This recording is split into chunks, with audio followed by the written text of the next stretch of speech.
Anyway, I've just been on the scaffold because I want to fit my newly designed guardrail system.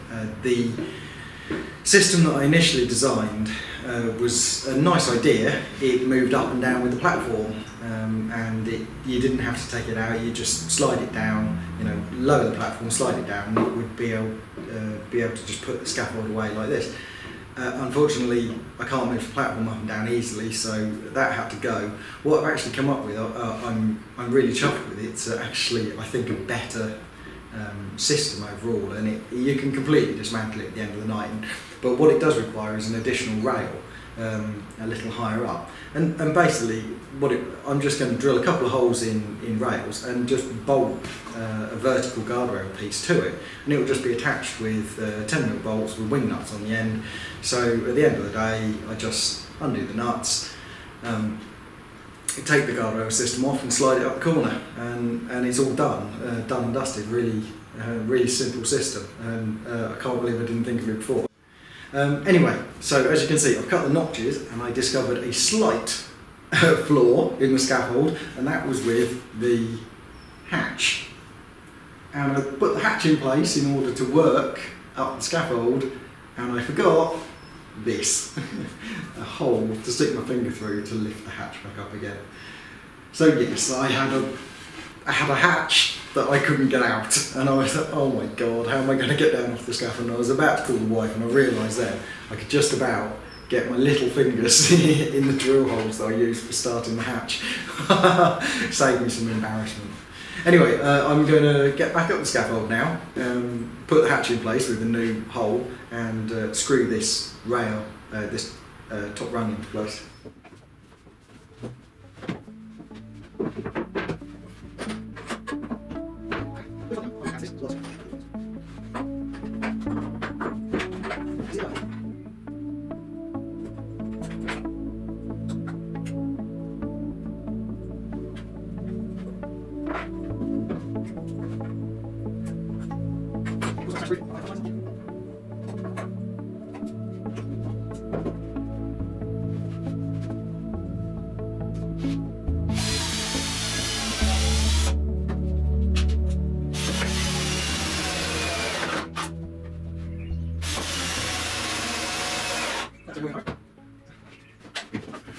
I've just quickly been up and rejigged the design and what I'm going to do is actually put 150mm centre holes. Gives me a little bit more flexibility exactly where I put the guardrail, and that's going to be quite useful, I think, because of course I'm taking down a pitched roof, so I want to be able to move the guardrail system up and down with some degree of finesse, so that I can set it exactly to the height I want it.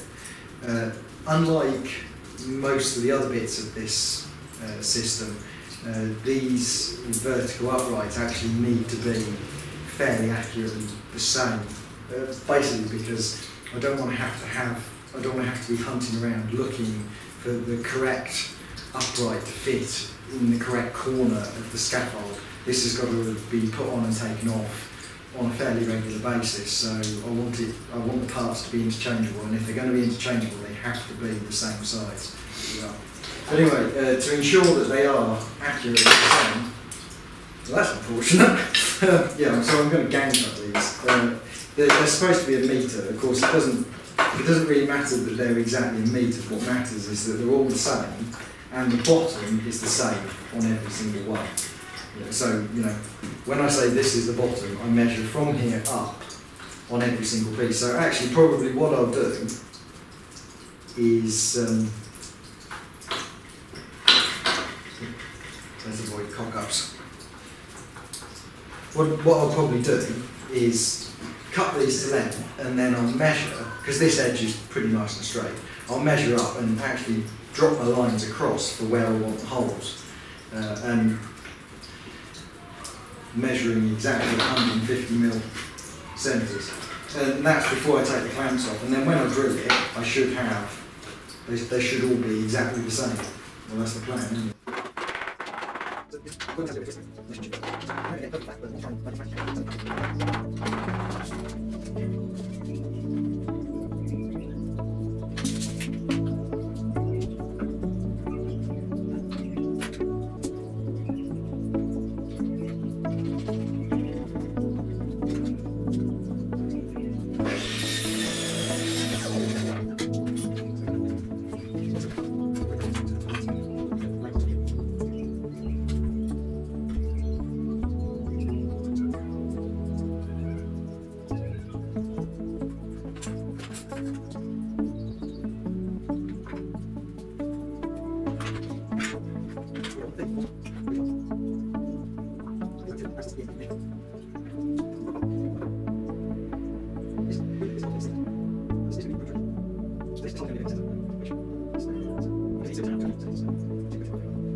So as you know, I've had a little bit of a problem with moving the scaffold around because I've maybe slightly over-engineered it.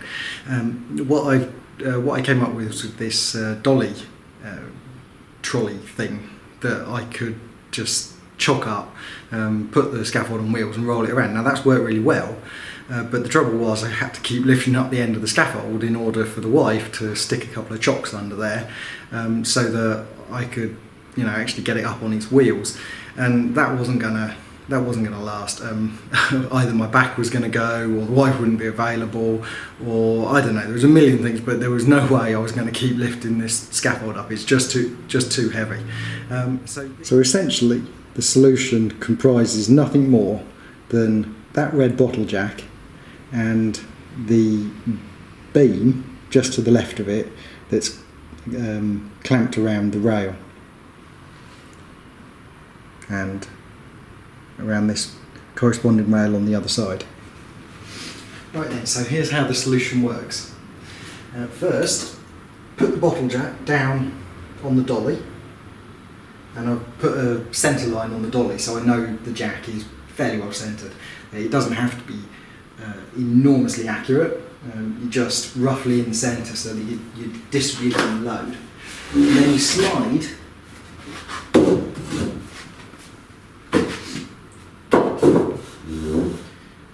this centre rail across, and up on this first rail again I've got centre marks so I know roughly when it's in the centre, and then it's just a matter of jacking it up.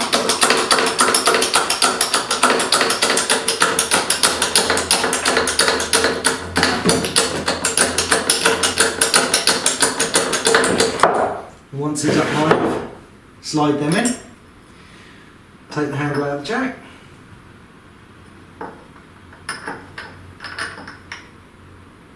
and slowly let it down onto the dolly.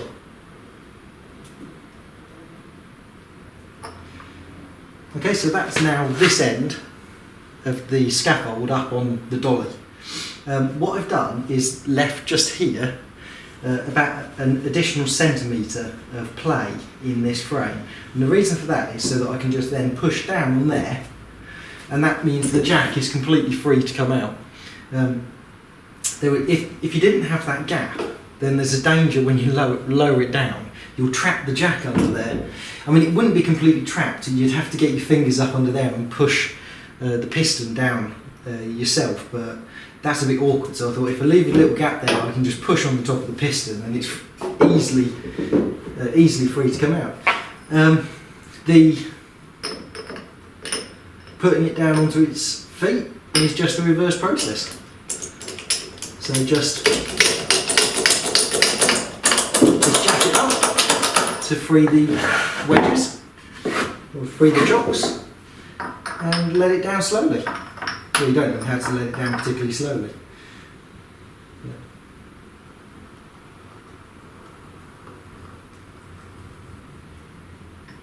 There you go, we're down. And then it's just slide this out of the way.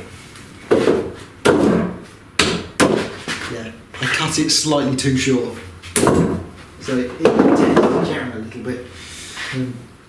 And then you can put the jacket there.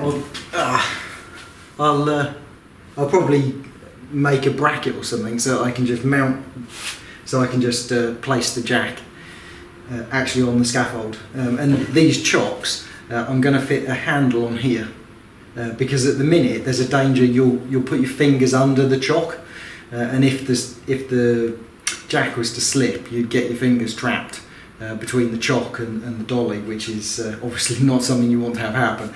But a handle on top here so that as you're sliding it in there's no danger of getting your fingers trapped. But other than that, the scaffold's pretty close to finished. I've done the guardrail, well most of the guardrail, but I'll show you that in another video.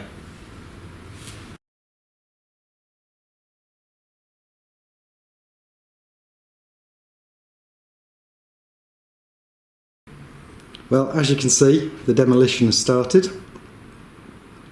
So that's about one panel's worth, and I'll just walk you over and show you it. The scaffold. Let's see if I can't get the whole scaffold in picture. No, it's a bit too big.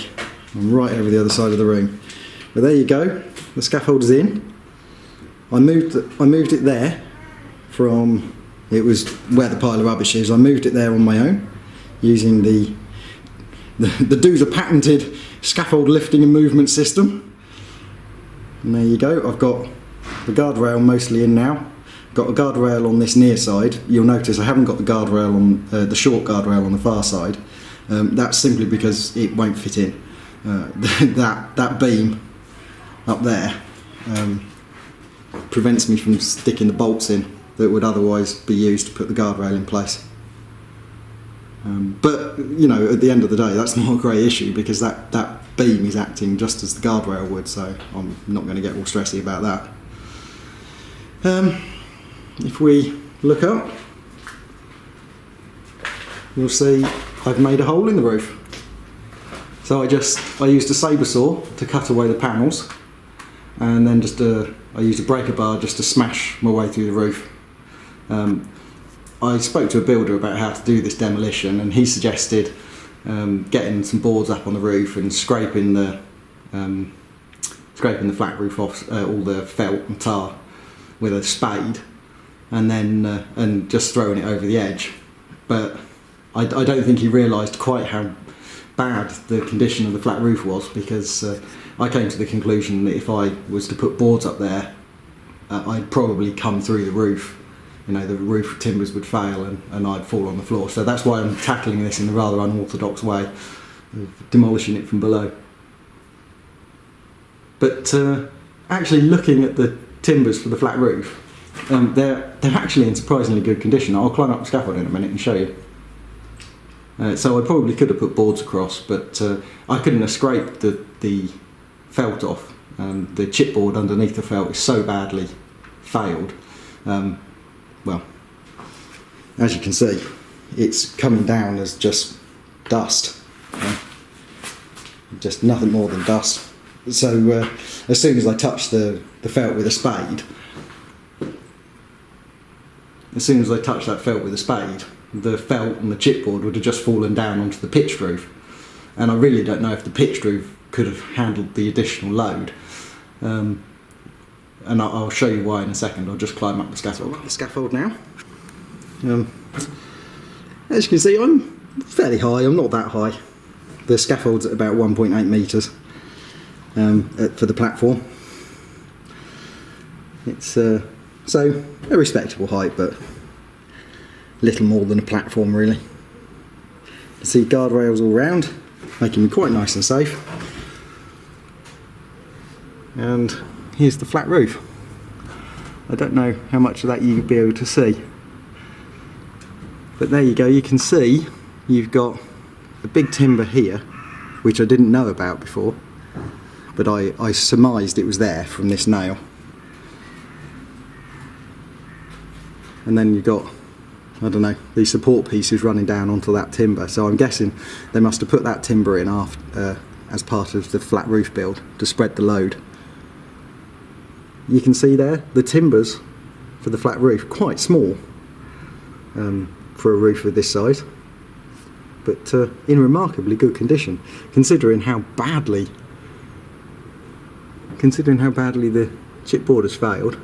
And you can see here, you can see a bow in the chipboard, and over here,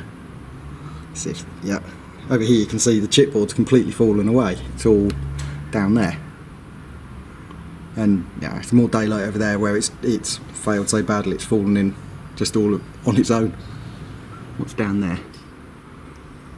Yeah, not a lot. Just pretty much more of the same really. But all in all, I'm pretty pleased with that. I'll just send you up for a little view of the outside world. There we go.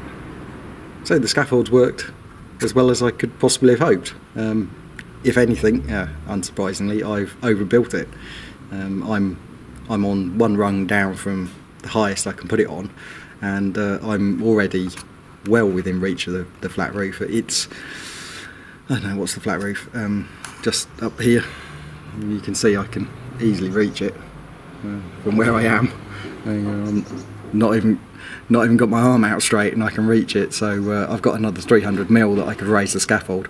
I'd practically be climbing in the first floor windows from this height. Yeah, and stupidly, I'd actually designed it with another rung above that, so I could potentially go up even 600mm, which would practically have me standing on the flat roof. It's yeah, so that's really good. And the height I'm at now, it feels quite safe. The next rung up would probably feel safe. The rung up above that, I must admit, I was a bit concerned that was maybe too high. So yeah.